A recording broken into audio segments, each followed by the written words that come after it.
Alright, so right now, I'll. Mm, you know what? I'll probably do three more because there's other things that I want to like make sure I might keep going for next for for what's gonna happen for next month because for September I will be able to do some more Patreon reaction videos if I can, just in case. So, yeah. So I'm gonna have to, but don't worry, I'll let you know if it's gonna happen sooner or later. So, yeah. But right now we're gonna react to most haunted place in Michigan, and it is for Fright Night. Now, for me, I was born and raised in Detroit. Somehow, some of the places that have built that been in this building for like over years and it has abandoned for quite some time. The only thing I mainly focus on is the Ellery's asylums, and I mean, let's just say it might be a thing or two just in case. So yeah, but like I said, I am gonna be trying my best to practice for that. Later on soon if I can. So yeah, but hopefully, hopefully I can. But I know some other places that might be haunted around here in Michigan, so that's what we're here for. So yeah, but but yeah, man. So let's check it out in 5, 4, 3, 2. A dense and dark forest where restless spirits and terrifying monsters lurk. An old mansion that's halls are filled with the restless ghosts of former tuberculosis patients. And a blood-soaked battlefield where the dead walk after sundown await on this journey through some of the most haunted places in Michigan. Let's dive right in.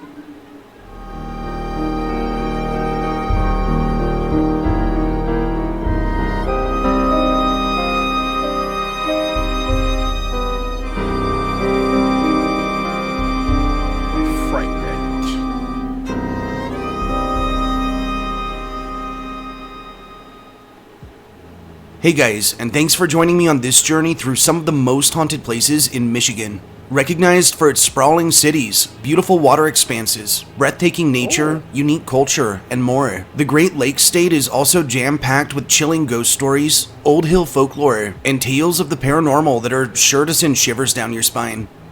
Oh, and before we get rolling, if you enjoy my content, guys, I would highly appreciate if you subscribed, hit that like button, shared me with all of your friends, and for those of you who really want to show my channel some love, leaving me a super thanks greatly supports the videos that keep you shivering late into the night. Are you sure you're ready for this one?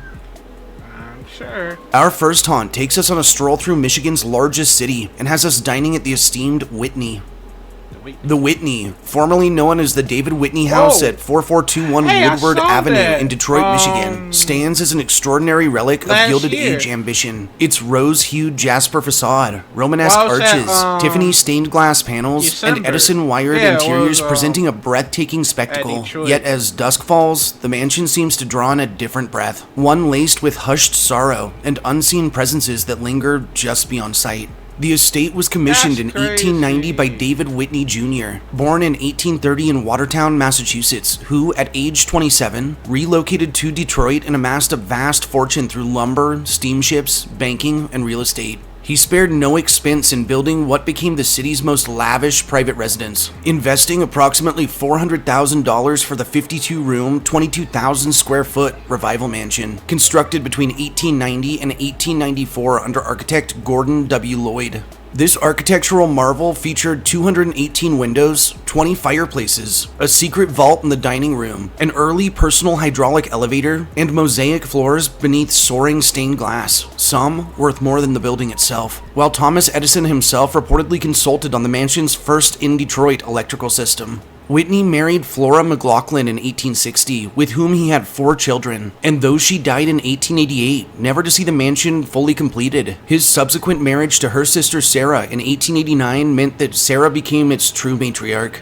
After David's sudden death of a heart attack in November of 1900 and Sarah's passing in 1917, the house stayed mostly vacant under a caretaker's watch until 1932, when the Wayne County Medical Society transformed it into medical offices and later a tuberculosis hospice, layering the space with echoes of caregiving and quiet suffering.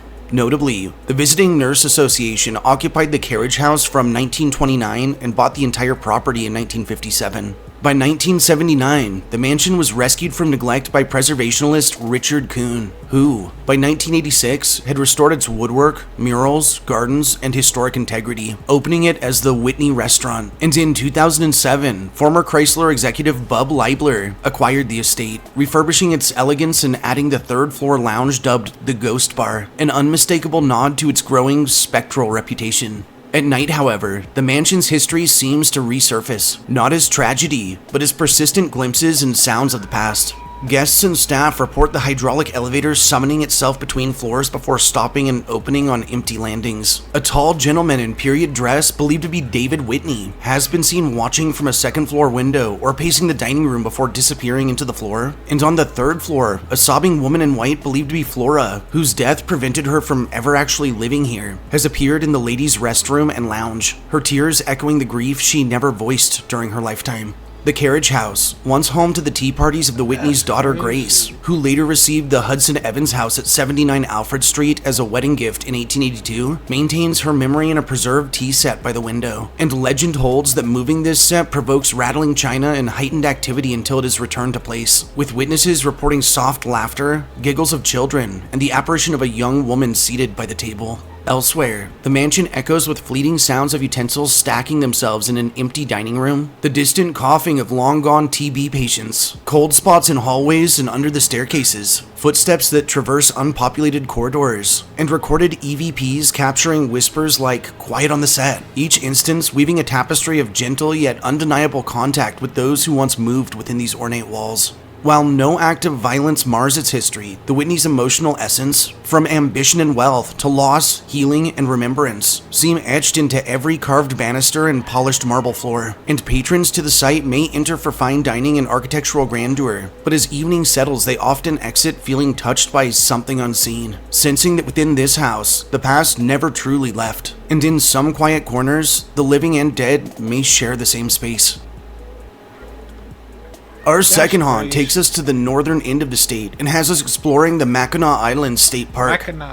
The expanse of Mackinac Island State Park in Mackinac County, Michigan, unfolds as a panorama of history, natural beauty, and, for those attuned to whispers from the beyond, the delicate boundary between the living and the ghosts of time. Encompassing over 1,800 acres, nearly 80% of the island, it was first established as Mackinac National Park in 1875, and later reorganized as Michigan's inaugural state park in 1895, preserving the wooded glens, limestone formations, military forts, caves, and Victorian-era buildings that together create a tapestry of stories to chill and charm the soul. The island itself has been a crossroads of cultures and conflict long before European settlement, beginning with the indigenous peoples of the Straits of Mackinac.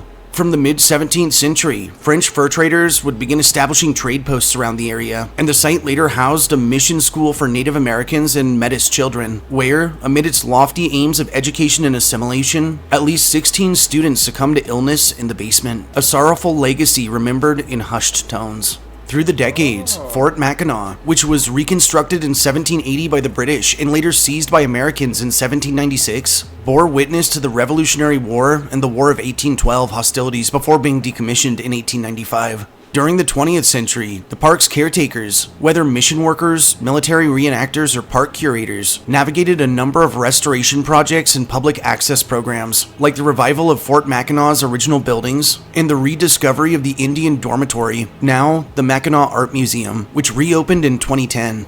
Over the years, walking tours, interpretive exhibits, and periodic commemorations such as 1812 battlefield rides and outdoor stargazing at Fort Holmes have transformed this place of contested history into a cherished heritage park. But when daylight wanes, the land's beauty gives way to mystery, as relics of its past seem to stir in silent acknowledgement. Along the Rifle Range Trail, near the southern shore, lies the so-called Drowning Pool, a lagoon believed to hold the spirits of 7 women accused of witchcraft and drowned by stone weights through the 1700s and 1800s. Here, visitors claim to hear water splashing with no wind, and some swear they've seen faint faces suspended just beneath the surface.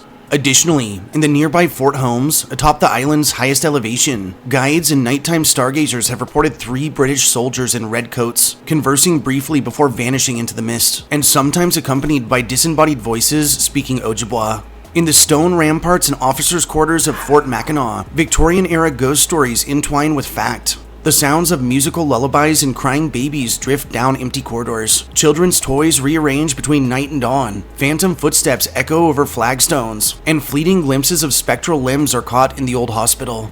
Also, at its post-cemetery, mourners describe seeing a solitary woman in mourning garments, pacing amongst the headstones and weeping over a grave she never left. Beyond the military grounds, the mission house's sorrow lingers. Its halls, once echoing with the shouts of missionaries and the cracked voices of children, now reputedly carry spectral giggles, footsteps, and the scuffle of objects being pushed or moved in empty rooms above or below.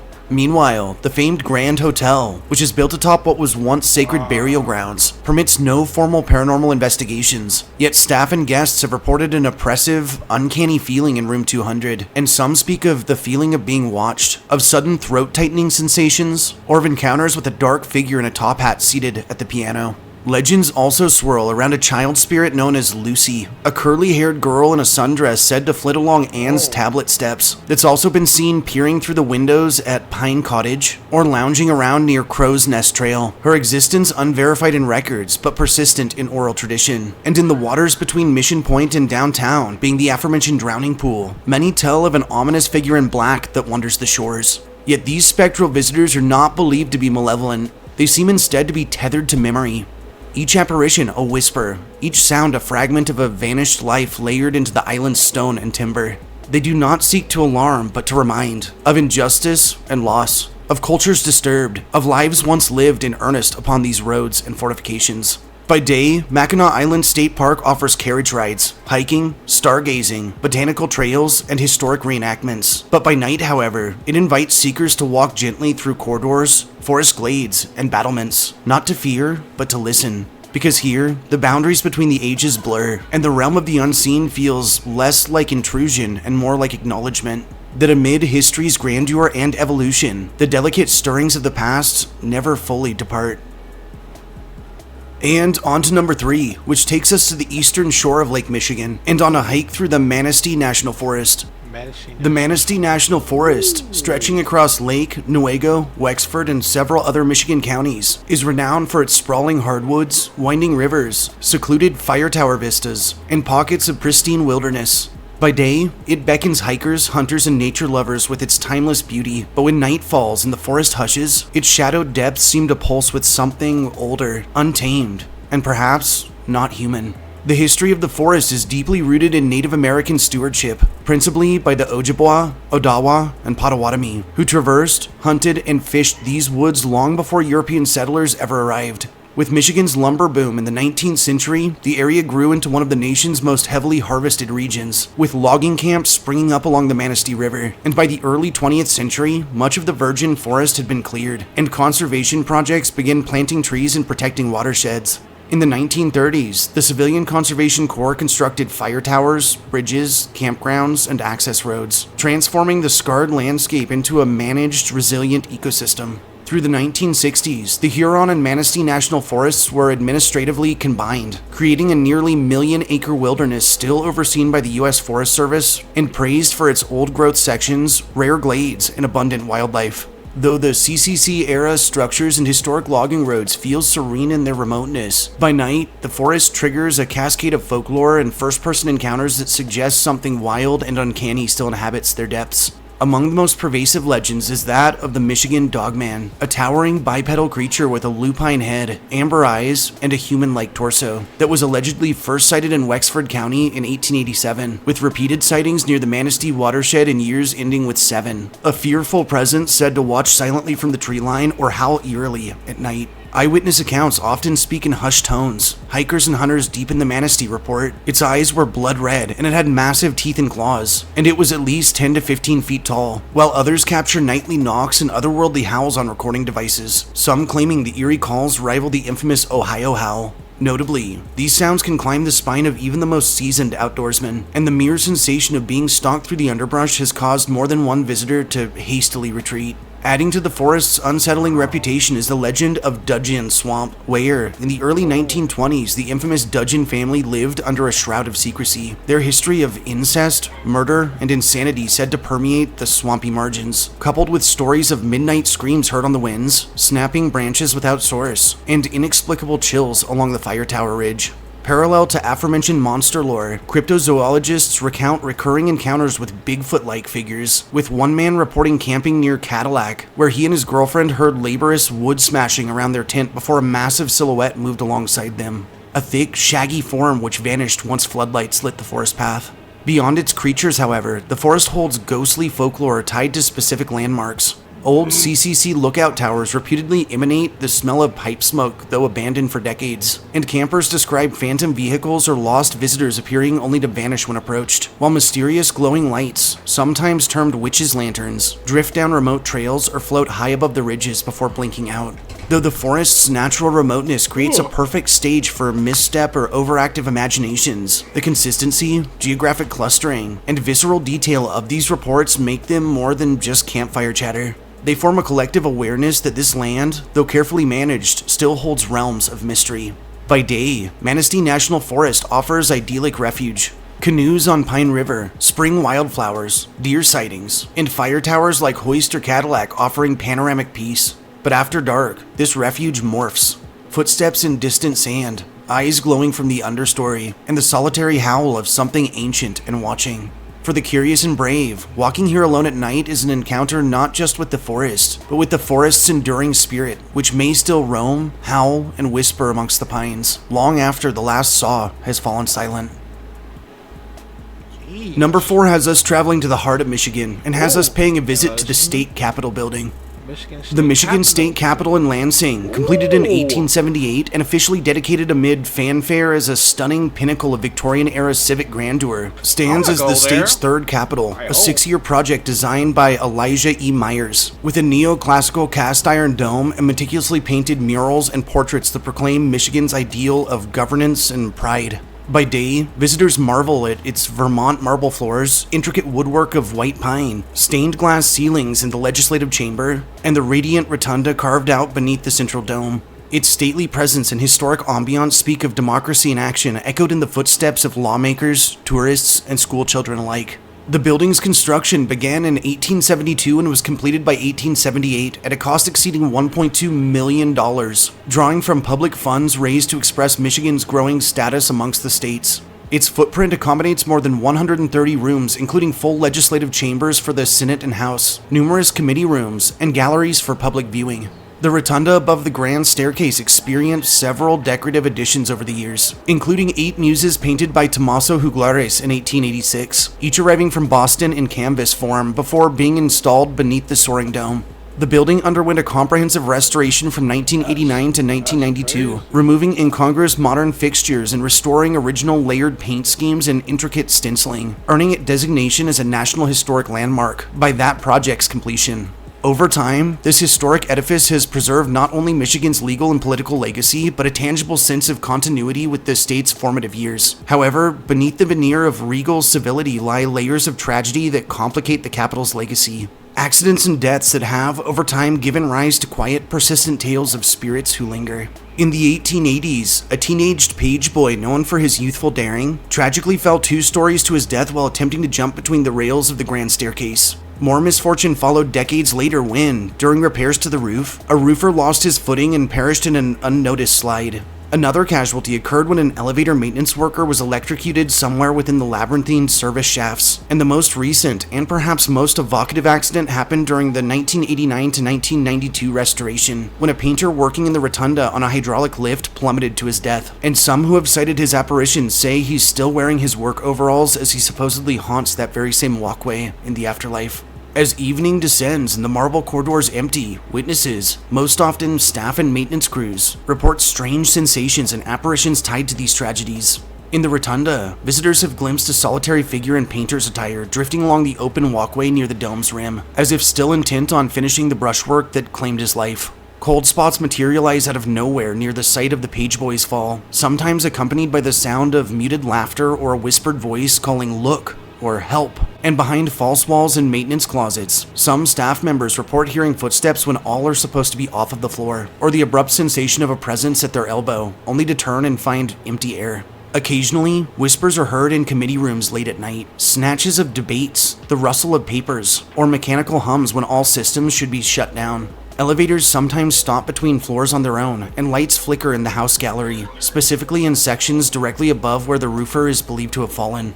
Additionally, some employees speak of resolute experiences at the rotunda glass floor, reporting a subtle but distinct pressure around their feet as though the weight of history itself presses down on them, as if something unknowable is shifting beneath the surface. For all of these occurrences, no malign intent is attributed to the Capitol's unseen occupants. Rather, they seem to be tethered to unfinished work, sudden loss, or the echo of transition. The painter may linger to complete his task, the page to relive his youthful bravado, the roofer to guard against a repeat accident, and their presence is felt more often than seen, a soft murmur in the edifice's veins. Regular visitors seeking the Capitol's grandeur rarely linger past dusk, but those who do sometimes confess to an inexplicable chill or a momentary awareness, like a breath upon the nape of their neck, that suggests the living are not entirely alone within these walls. By day, the Michigan State Capitol stands as a functioning seat of governance and a showcase of artistry and heritage. But by night, however, it becomes the domain of subtle echoes and residual presences, an ongoing testament to the fragility of human life within beauty's embrace, ever reminding us that history is shaped not only by laws and legislation, but also by the individuals whose lives were entwined with its creation, and that sometimes ended abruptly in the very structure they helped create. Last but not least, our fifth and final haunt has us wandering the blood-soaked grounds of the River Raisin National Battlefield. The River Raisin National Battlefield in Monroe, Michigan, stretches across hallowed grounds where the echoes of the War of 1812 still seem to pulse with restless energy. By day, the rolling fields and interpretive markers stand as a solemn reminder of a pivotal and painful chapter in America's early history. Yet as dusk settles over the low stone fences and winds whisper through the winter bare trees, some visitors speak of an atmosphere so charged with sorrow and memory that it feels less like a tribute than an invitation to listen for voices long since silenced. The land now preserved as the battlefield was once part of Frenchtown, a ribbon-style settlement founded in the 1780s by French-Canadian colonists who had migrated south from Detroit, along the banks of the River Raisin. Throughout the early 1800s, Frenchtown became a strategic stronghold due to its location along the western front of the War of 1812. In January of 1813, American forces under General James Winchester, many of them Kentucky volunteers, attempted to reclaim the area from British troops and their Native American allies. After an initial victory, however, the Americans were taken by surprise just days later in a brutal British counterattack. The Battle of Frenchtown, fought over the course of January 18th through 23rd, resulted in one of the bloodiest engagements of the entire war. Roughly 400 American soldiers were killed outright, and more than 500 were taken prisoner. What followed remains amongst the darkest episodes in early American military history. On the morning after the main fighting ended, dozens of wounded American prisoners who had been left behind were slaughtered by native warriors allied with the British, in an event that became known as the River Raisin Massacre. Only a small number of the original force, just over 30 men, managed to escape, and the cry of "Remember the Raisin" would go on to fuel recruitment and morale for the remainder of the war, and would ultimately help galvanize public support for continued resistance. The battlefield was left scorched and barren. Frenchtown's buildings had been burned to the ground, and many of the bodies from both the battle and the massacre went unburied for weeks. Over the next 2 centuries, the land saw many transformations, used for agriculture, railroad lines, even the construction of a paper mill. It wasn't until extensive archaeological surveys and grassroots campaigns in the early 2000s that serious efforts were made to preserve and interpret the site. Officially designated as a National Battlefield Park in 2010, the area now spans over 40 acres and includes a visitor center, memorial monuments, restored field boundaries, and interpretive trails that retrace the movements and bloodshed of that frigid January week. Yet no amount of commemoration can erase the imprint of violence, and many who visit the park describe a palpable shift in the air as evening descends, as though the land itself remembers. On the long walking paths near the river's edge, some have reported hearing faint gunfire, the clatter of musket balls, or the anguished cries of men in pain, sounds that fade quickly into the silence. There are accounts of visitors seeing fully formed apparitions of uniformed soldiers, often with vacant stares or sudden, jarring movements that vanish as quickly as they appeared, and some report shadowy figures moving behind trees, only to find nothing there when they investigate. The battlefield is also associated with a reoccurring apparition of a woman in mourning dress, often seen drifting between rows of headstones or among the trees just off of the main trail. According to local lore, she is believed to be the spirit of a Frenchtown resident who lost her husband and sons in the conflict, returning even now to search for their remains. And her weeping has reportedly been heard echoing faintly at night, though no source can ever be found. In areas near where the massacre is believed to have occurred, people frequently describe cold spots that defy the season, equipment failures, and the sensation of being watched. One frequent story involves a young reenactor who was apparently approached by an officer in an old-style uniform who gave him instructions, only for the man to disappear entirely a moment later, and the reenactor later discovered that no one fitting the description of the man was present or accounted for. Additionally, paranormal groups who have conducted investigations in and around the visitor center have claimed to capture unexplained voices on audio recordings, with broken phrases like, "help me," "run," and "mother," among other fragments. As with our other locations, these are not tales of malevolent entities, nor do they suggest that the land is cursed, but rather that it's crowded with memory.